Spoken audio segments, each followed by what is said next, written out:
Hi, in this video I'm gonna show you how to delete Yahoo email account. So you can easily delete your Yahoo email account from here. So I'm provide full guide. So simply at first open your Yahoo, then you get this interface.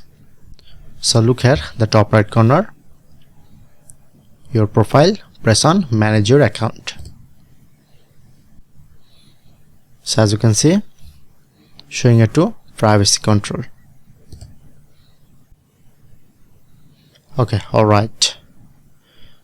Scroll down, then you get delete your Yahoo account. Just press on, scroll down and click on continue delete my account. You just enter your email address and confirm to password, then successfully delete your Yahoo email account.